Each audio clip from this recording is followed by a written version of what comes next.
Hello friends, welcome to Shweta's kitchen. आज आपण बघतोय टोमॅटो केचपची रेसिपी।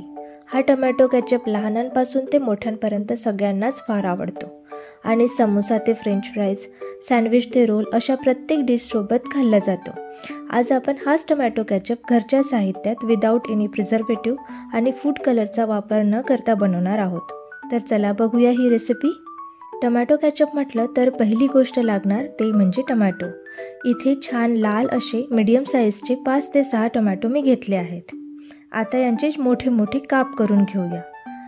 आता हे काप एका पॅनमध्ये घालून घेऊया। त्यात थोडे बीटचे काप, एक छोटा कांद्याचा काप, 2 मोठ्या लसूण पाकळ्या आणि छोटासा अद्रकाचा तुकडा यात आपण घालूया। आता यात काही मसाले घालूया। एक कलमीचा तुकडा, 2 ते 3 लवंग आणि 8 ते 10 मिरे घालून छान एकत्र करून घेऊया। यात अर्धा चमचा मीठ आणि 1 वाटी पाणी घालून घेऊया। आता यावर झाकण ठेवून 15 ते 20 मिनिटे शिजवून घ्यायचे आहे। इथे हे छान शिजून तयार आहे आणि टोमॅटो पण छान सॉफ्ट झाले आहे। तर गॅस बंद करूया आणि हे मिश्रण थंड होऊ देऊया।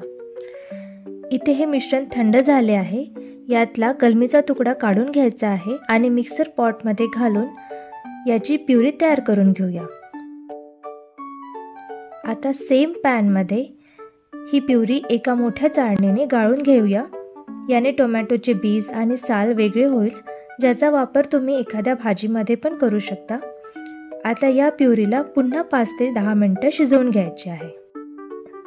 यात पाव वाटी साखर घालून छान एकत्र करून घेऊया आणि मीडियम फ्लेमवर शिजवून घेऊया। इथे हे केचप छान तयार झाले आहे। आता यात 1 चम्मच लिंबूचा रस घालूया। याऐवजी तुम्ही व्हिनेगरचा पण वापर करू शकता। हे छान एकत्र करून 2 ते 3 मिनिटे शिजवून घेऊया। इथे हे केचप छान तयार झाले आहे। हे छान घट्ट असे तयार झाले पाहिजे। ही कन्सिस्टन्सी आली म्हणजे केचप तयार आहे। हे टोमॅटो केचप तुम्ही महिनाभर स्टोअर करून ठेवू शकता आणि फ्रेश केचपचा आनंद घेऊ शकता। ही रेसिपी नक्की ट्राय करा आणि आवडल्यास कमेंट करून नक्की कळवा। व्हिडिओ आवडल्यास लाईक करा आणि या चॅनलला सबस्क्राईब करा।